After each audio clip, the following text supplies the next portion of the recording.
శ్రీ గురుభ్యో నమః. మా భ్రమరవాణి ఛానల్ను వీక్షిస్తున్న అభిమానులకు స్వాగతం. ఈరోజు మనం మహాభారతంలో వనపర్వములోని విశేష విషయములను తెలుసుకుందాం. అరణ్యవాసం చేస్తున్న పాండవులు ధౌమ్యుని వలన వివిధ స్థలముల మహాత్మ్యమును తెలుసుకుంటూ గంధమాదన పర్వతం చేరుకుని ఆ పర్వతం మీదే నివసించసాగారు. అర్జునుడు అస్త్రవిద్య నేర్చుకోవడానికి ఇంద్రుని వద్దకు వెళ్ళాడు. అతడు 5 ఏళ్ల పాటు ఇంద్రుని భవనంలోనే ఉంటూ ఇంద్రుని వలన అగ్ని, వరుణుడు, చంద్రుడు, వాయువు, విష్ణువు, ఇంద్రుడు, పశుపతి, పరమేష్ఠి అయిన బ్రహ్మ, ప్రజాపతి అయిన యముడు, ధాత, సవిత, త్వష్ట, కుబేరుడు మొదలైన దేవతలందరి యొక్క అస్త్రాలను పొందాడు. ఆపై ఇంద్రుడు అతనికి ఇంటికి వెళ్లడానికి అనుమతినిచ్చాడు. అప్పుడు అతడు ఇంద్రునికి నమస్కరించి అమితానందంతో గంధమాదన పర్వతానికి తిరిగి వెళ్లాడు. మహావీరుడైన అర్జునుడు ఇంద్రుని రథం మీద కూర్చుని అకస్మాత్తుగా ఆ పర్వతం మీద దిగాడు. అతడు రథం నుండి దిగిన వెంటనే ముందుగా ధౌమ్యునకు, తరువాత యుధిష్ఠిర, భీమసేనులకు పాదాభివందనం చేశాడు. నకుల సహదేవులు అతనికి నమస్కరించారు. అనంతరం ద్రౌపది దగ్గరకు వెళ్లి ఆమెను ఆశ్వాసించి వినయపూర్వకంగా పెద్దన్నగారి వద్దకు వచ్చి నిల్చున్నాడు. అతులిత ప్రభావశాలి అయిన అర్జునుడిని కలుసుకున్న పాండవుల హర్షానికి అవధులు లేవు. అర్జునునికి కూడా వారిని కలుసుకున్నందుకు అపార ఆనందం కలిగింది. అతడు అన్నగారైన యుధిష్ఠిరుని కీర్తించాడు. పాండవులు ఇంద్రరథానికి ప్రదక్షిణ చేసి ఇంద్రసారథి మాతల్ని ఇంద్రుని వల్లనే గౌరవించి అతనిని దేవతలందరి క్షేమాన్ని గూర్చి అడిగారు. మాతలు కూడా తండ్రి కొడుకులకు చేసినట్లుగా వారికి ఉపదేశించి వారిని అభినందించి తిరిగి ఆ దివ్యరథాన్ని ఎక్కి ఇంద్రుని దగ్గరకు వెళ్లిపోయాడు.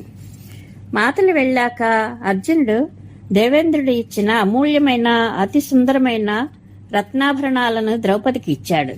పిమ్మట సూర్యాగ్నుల వలె ప్రతాపశాలులైన పాండవులు బ్రాహ్మణుల మధ్య కూర్చుని జరిగిన సంగతులన్నీ వినసాగారు.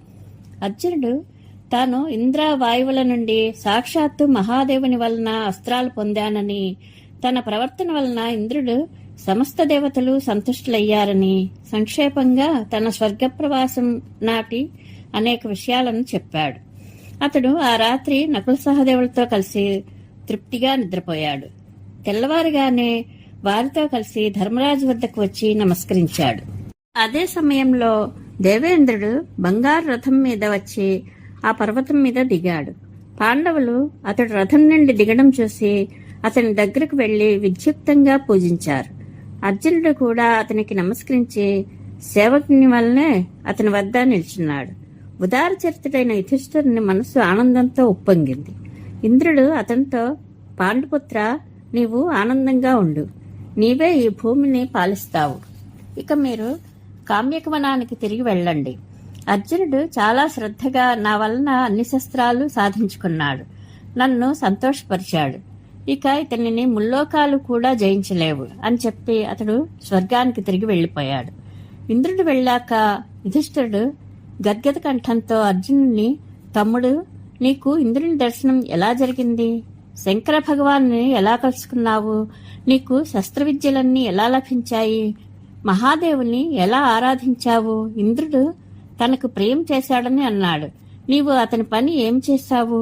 ఇవన్నీ నాకు వివరంగా వినాలని ఉంది అని అడిగాడు. అర్జునుడు చెప్పసాగాడు. మహారాజా, నాకు ఇంద్రదర్శనం, మహాదేవ దర్శనం ఎలా లభించాయో చెప్తాను విను. నీవు నాకు ఉపదేశించిన విద్యను నేర్చుకుని మీ అనుమతి తీసుకుని అడవిలోకి వెళ్లి తపస్సు మొదలుపెట్టాను. కామ్యకవనం నుండి బయలుదేరి భృగుతుంగ పర్వతం మీద ఒక రాత్రి తపస్సు చేశాను. తరువాత హిమాలయానికి వెళ్లి తపస్సు చేశాను.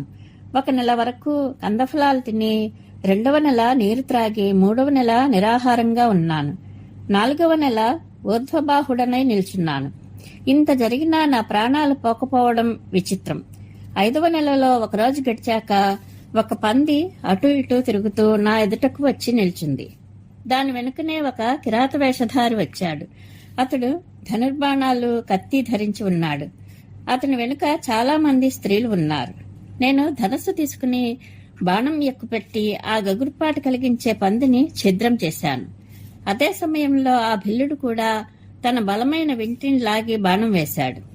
దాంతో నా మనసు మండిపోయింది. రాజా, పైగా అతడు నాతో, ఈ పంది మొదట నా లక్ష్యం అయితే నీవు ఎందుకు వేట నియమాన్ని ఉల్లంఘించి దీని మీద దాడి చేశావు?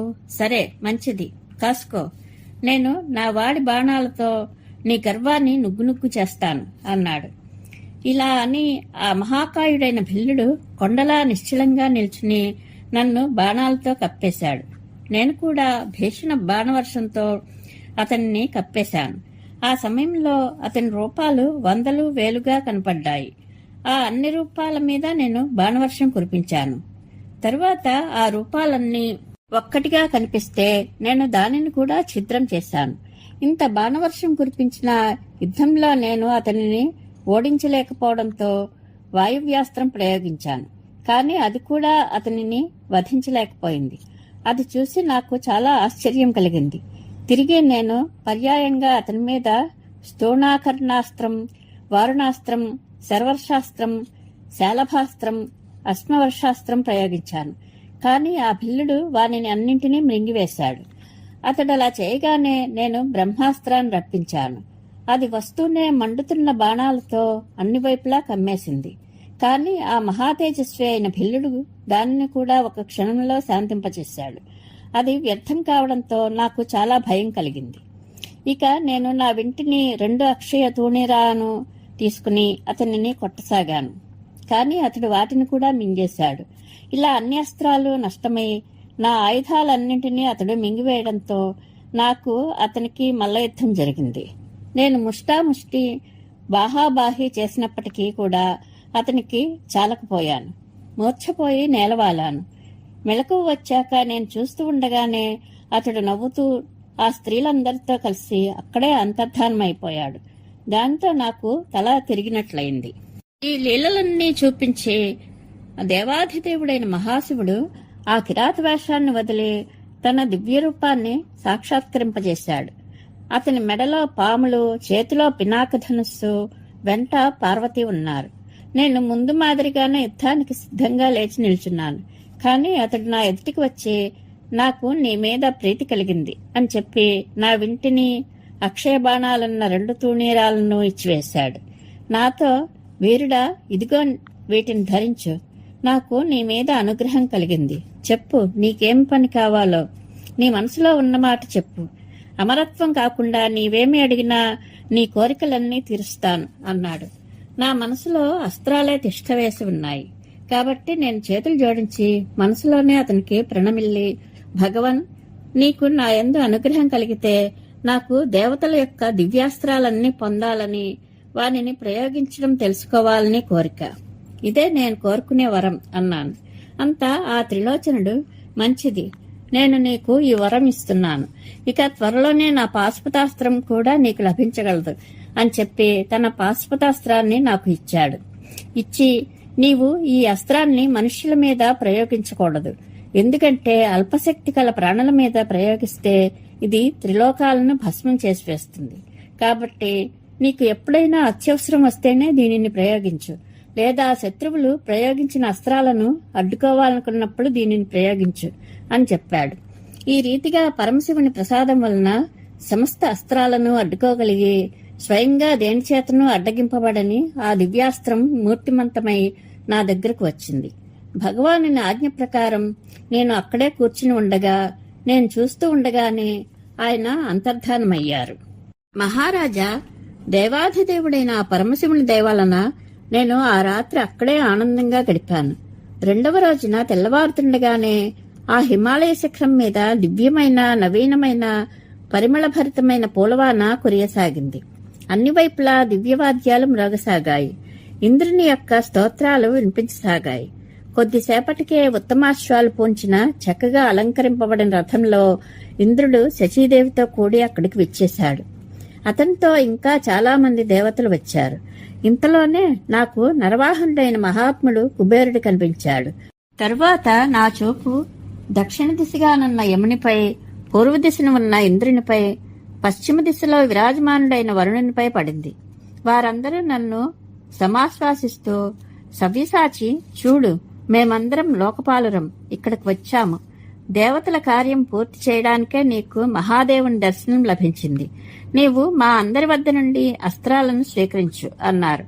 అప్పుడు నేను శ్రద్ధాభక్తులతో ఆ దేవతావరులకు నమస్కరించి విధిపూర్వకంగా వారందరి నుండి మహాస్త్రాలను గ్రహించాను. అస్త్రాలు తీసుకున్నాక నన్ను వెళ్లమని ఆదేశించి వారు తమ తమ లోకాలకు అంతర్ధానమయ్యారు. ఇంద్రుడు కూడా తన దివ్యరథాన్ని ఎక్కి నాతో, అర్జున, నీవు స్వర్గానికి రావాలి. నీవు ఎన్నోసార్లు తీర్థస్నానాలు చేశావు, గొప్ప తపస్సు కూడా చేశావు. కాబట్టి నీవు తప్పక అక్కడికి రావాలి. నా ఆజ్ఞ ప్రకారం మాతలి నిన్ను స్వర్గానికి చేరుస్తాడు అన్నాడు. అప్పుడు నేను ఇంద్రునితో, దేవా, మీరు నన్ను అనుగ్రహించాలి. అస్త్ర విద్య నేర్చుకోవడానికి నేను మిమ్మల్ని గురువుగా చేసుకోవాలనుకుంటున్నాను అన్నాను. ఇంద్రుడు, అర్జున, నీవు నా లోకంలో ఉంటూ వాయువు, అగ్ని, వసువులు, వరుణుడు, మరుద్గణం అందరి నుండి అస్త్ర విద్యను పొందాలి. అదే రీతిగా సాధ్యగణం, బ్రహ్మ, గంధర్వులు, సర్పాలు, రాక్షసులు, విష్ణువు, నిరుతుల యొక్క స్వయంగా నా యొక్క అస్త్రాల జ్ఞానాన్ని కూడా పొందాలి అని చెప్పి అక్కడే అంతర్ధానమయ్యాడు. అర్జునుడు చెప్తున్నాడు, రాజా, తరువాత దివ్యాశ్వాలు పూంచిన ఇంద్రుని దివ్యమైన మాయామయమైన రథాన్ని తీసుకుని మాతలి నా దగ్గరకు వచ్చి, దేవేంద్రుడు నిన్ను కలుసుకోవాలనుకుంటున్నాడు అని చెప్పాడు. అతని మాటలు విని నేను పర్వతరాజు హిమాలయానికి ప్రదక్షిణ చేసి అతని అనుమతి తీసుకుని ఆ శ్రేష్టమైన రథంలో బయలుదేరాను. అప్పుడు అశ్వవిద్యాకుశలుడైన మాతలి వాయువేగ మనోవేగాలు కలిగిన ఆ గుర్రాలను అదిలించాడు. రథం కదిలినా నేను స్థిరంగా ఉండడం చూసి మిక్కిలి ఆశ్చర్యంతో మాతలి, నాకు ఈ రోజు ఒక వింత విషయం కనిపించింది. రథానికి కట్టిన గుర్రాలు కదలగానే దేవేంద్రుడు కూడా కదలడం చూశాను నేను. కాని నీవు ఏమాత్రం కదలకుండా ఉండడం కనిపించింది. నీ ఈ విషయమైతే ఇంద్రుని కంటే కూడా నాకు బాగా తెలిసింది అంటూనే మాతలి రథాన్ని ఆకాశంలో ఎత్తుకి తీసుకువెళ్లాడు. దేవతల భవనాలు, విమానాలు కనిపించసాగాయి. ఇంకా కొద్దిగా ముందుకు సాగగానే అతడు నాకు దేవతల నందనాది వనాలు, ఉపవనాలు చూపించాడు. దానికి ముందు ఇంద్రుని అమరావతి నగరం కనిపించింది. అక్కడ సూర్యుని వేడిమి లేదు. శీతంగాని, ఉష్ణంగాని, శ్రమ కాని లేవు. వార్ధక్యంలోని బాధలు అక్కడ లేవు. ఎక్కడా శోకం గాని, దైన్యం గాని, దుర్బలత్వం కాని కనబడడం లేదు. అక్కడ నివసించే చాలా మంది విమానాలలో కూర్చుని ఆకాశంలో విహరిస్తున్నారు. ఇలా చూస్తూ చూస్తూ ముందుకు వెళ్లగా నాకు వసువులు, రుద్రులు, సాధ్యులు, పవనుడు, ఆదిత్యులు, అశ్విని కుమారులు కనబడ్డారు. నేను వారికి ప్రణామం చేయగా వారందరూ, నీకు బలము, వీర్యము, యశస్సు, తేజస్సు, అస్త్రాలు, యుద్ధంలో విజయం లభించుగాక అని ఆశీర్వదించారు. తదనంతరం నేను దేవగంధర్వులచే పూజింపబడే అమరావతి నగరంలో ప్రవేశించాను. దేవేంద్రుని సమీపించి చేతులు జోడించి నమస్కరించాను. దాతలలో శ్రేష్ఠుడైన ఇంద్రుడు కూర్చోడానికి నాకు తన అర్ధసింహాసనాన్ని ఇచ్చాడు. అక్కడ నేను అస్త్రవిద్య నేర్చుకుంటూ మిక్కిలి నేర్పరులైన దేవగంధర్వులతో కలిసి ఉండసాగాను. అక్కడ ఉండగా విశ్వావసువు కుమారుడు చిత్రసేనునితో మైత్రి ఏర్పడింది. అతడు నాకు గాంధర్వ విద్యను సంపూర్ణంగా నేర్పాడు. నేనక్కడ ఇంద్రభవనంలో రకరకాల గానవాద్యాలను విన్నాను. అప్సరసలు నృత్యం చేస్తూ ఉంటే చూశాను. కాని ఈ విషయాలన్నీ నిస్సారాలని గ్రహించి అస్త్రవిద్యలోనే మనసును లగ్నం చేశాను. నా ఈ స్వభావాన్ని చూసి ఇంద్రునికి నాపై ప్రీతి కలిగింది. స్వర్గంలో ఉన్నంతకాలం నాకు ఆనందంగా గడిచిపోయింది. అందరికీ నేను విశ్వాసపాత్రుడిని. అస్త్ర విద్యలో కూడా చాలినంత నైపుణ్యం సాధించాను. ఒక రోజున ఇంద్రుడు, వత్స, ఇప్పుడు నిన్ను యుద్ధంలో దేవతలు కూడా జయించలేరు. ఇక భూలోకవాసులైన మానవుల మాట చెప్పేదేముంది? యుద్ధంలో నీవు అతులితుడవు, అజేయుడవు, అనుపముడవు. అస్త్రయుద్ధంలో నిన్ను ఎదిరించే వీరుడే ఉండడు. నీవు ఎప్పుడూ జాగ్రత్తగా ఉంటావు. వ్యవహార కుశలుడవు, సత్యవాదివి, జితేంద్రియుడవు, బ్రాహ్మణులను సేవించేవాడవు, పరాక్రమవంతుడవు. నీవు 15 అస్త్రాలు సాధించావు. వానికి గల ప్రయోగం, ఉపసంహారం, ఆవృత్తి, ప్రాయశ్చిత్తం, ప్రతిఘాతం అనే 5 విధులను కూడా బాగా తెలుసుకున్నావు. కాబట్టి శత్రుమర్దన, ఇక గురుదక్షిణ ఇవ్వవలసిన సమయం వచ్చింది. నివాతకవచులనే దానవులు నాకు శత్రువులు. వారు సముద్రంలో దుర్గమమైన చోట ఉంటారు. వారు 3 కోట్ల మంది అని చెప్తూ ఉంటారు. పైగా వారందరూ సమాన రూప బలమహిమలు కలవారు. నీవు వారిని చంపు, అంతే నీ గురుదక్షిణ పూర్తి అవుతుంది అని చెప్పాడు. ఇలా చెప్పి అతడు అత్యంత కాంతిమంతమైన తన దివ్యరథాన్ని నాకు ఇచ్చాడు. దానిని మాతలి నడిపాడు. ఇదిగో తలపై ప్రకాశించే ఈ కిరీటాన్ని పెట్టాడు. ఒక అభేద్యమైన సుందరమైన కవచాన్ని తొడిగి గాంధీవానికి త్రుటిలేని నారిని ఎక్కించారు. ఈ విధంగా నన్ను అన్ని రకాల యుద్ధ సామగ్రితో సన్నద్ధం చేశారు. నేను ఆ రథాన్ని ఎక్కి దైత్యులతో యుద్ధానికి బయలుదేరాను. అప్పుడు ఆ రథఘోష విని దేవతలందరూ నన్ను దేవేంద్రుడు అనుకుని ఉలిక్కిపడి నా దగ్గరకు వచ్చారు. కాని నన్ను చూచి వారు, అర్జున, ఏం చేయడానికి ఇలా సన్నద్ధమయ్యావు అని అడిగారు. నేను సంగతంతా వారికి చెప్పి, నేను నివాత కవచులను సంహరించడానికి వెళ్తున్నాను, నాకు శుభం కలగాలని మీరందరూ ఆశీర్వదించండి అని అడిగాను. వారు సంతుష్టులై ఈ రథంపై కూర్చునే ఇంద్రుడు, శంబరుడు, నముచి, బలుడు, వృత్రుడు, నరకుడు మొదలైన 1000 మంది దానవులను గెలిచాడు. కాబట్టి కుంతీనందన, నీవు కూడా దీని ద్వారా నివాత కవచులను యుద్ధంలో ఓడిస్తావు అని ఆశీర్వదించారు.